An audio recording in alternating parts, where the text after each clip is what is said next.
Vice admiral Ghormade भी हमारे साथ जुड़े हुए हैं। एडमिरल घोरमाडे साहब से मैं बात करूं उससे पहले योगेश गुप्ता जी, मैं आपसे जानना चाहूंगा, क्योंकि आप पाकिस्तान में काम भी कर चुके हैं, पाकिस्तानी मानस से आप अच्छी भली भांति वाकिफ भी हैं। ये बच्चों को, नागरिकों को ढाल बनाना, मतलब ये वो जो होता है ना लास्ट रिजॉर्ट किसी स्काउंड्रल का, मतलब आखिरी हथियार भी इस्तेमाल करता दिख रहा है क्या पाकिस्तान? या इतनी जल्दबाजी में किसी निष्कर्ष पर हमें नहीं पहुंचना चाहिए? देखिए, मैं दो तीन बातें कहूंगा। एक तो पहली बात यह है कि पाकिस्तान की इच्छा इस वक्त ये है दिखाने की कि वो किसी तरह से अपने लोगों को और इंटरनेशनल कम्युनिटी को ये दिखा दे कि वो भारत की उसने बराबरी कर ली है। तो जैसे हमारे लोगों ने इतनी सक्सेसफुली उनके टेररिस्ट कैंप्स पर हमला किया है, तो वो चाहता है कि वो हमारे मिलिट्री स्टेशंस, मिलिट्री बेसिस पर हमला करके ये दिखाए कि पाकिस्तान में भी ताकत है, पाकिस्तान जो है भारत की बराबरी कर सकता है। और क्योंकि हमारे लोगों ने वो हमले विफल कर दिए हैं, तो इसकी वजह से वो बहुत परेशान है, बहुत डेस्परेट हो गया है।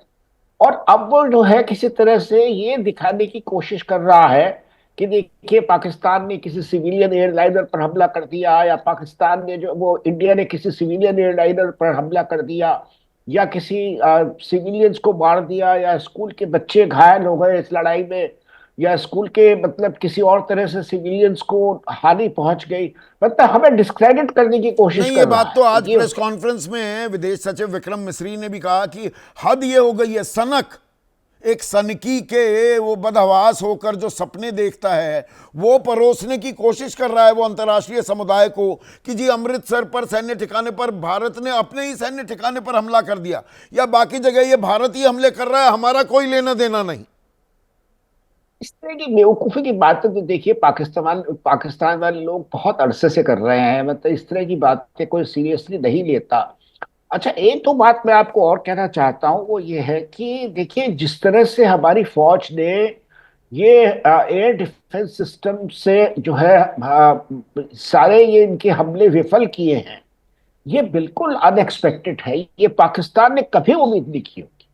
मतलब हम लोग इतना शांति से दिल्ली में अपनी कैपिटल में बैठे हैं और लड़ाई हो रही है, और हमारे बॉर्डर टाउन्स भी इफेक्ट नहीं हुए।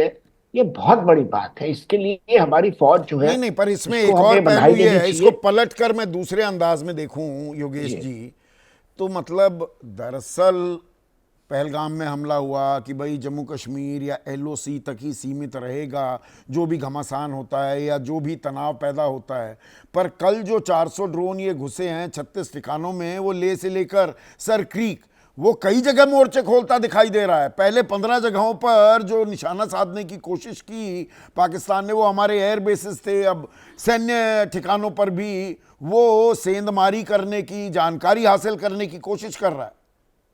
जी हाँ, बिल्कुल। वो हमारे एयर डिफेंस सिस्टम्स को टेस्ट करने की कोशिश कर रहा था कि आखिर कहीं पर तो जो है हमें वीकनेस मिलेगी, कहीं पर तो जो है हम इनके मिलिट्री इंस्टॉलेशंस को, इंफ्रास्ट्रक्चर को हिट कर पाएंगे, जिसको कि हम ये दिखा सके कि हाँ देखिए, ये हमने जो है भारत के खिलाफ हमने सक्सेस, अपने जीत हासिल की है। तो ये डेस्परेट अटेम्प्ट है, और हमारे फौज ने बहुत अच्छा प्रदर्शन किया है, और हमें इस पर पे एक बहुत वो गर्व कहावत होना है ना चाहिए। Yogesh Gupta ji, desperate situations call जी for desperate measures. Pakistan ji desperate होता रहे, हमें तो डेस्परेट होने की जरूरत नहीं है ना। सधा हुआ जो रिस्पांस भारत अभी तक दे रहा है वो अंतर्राष्ट्रीय समुदाय भी देख रहा है।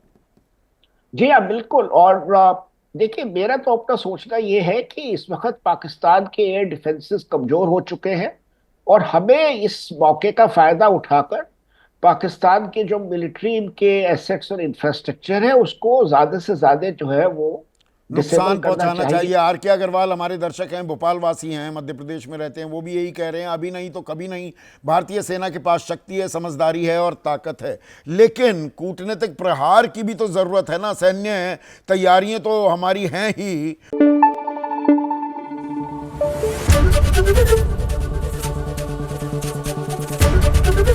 एबीपी न्यूज आपको रखे आगे।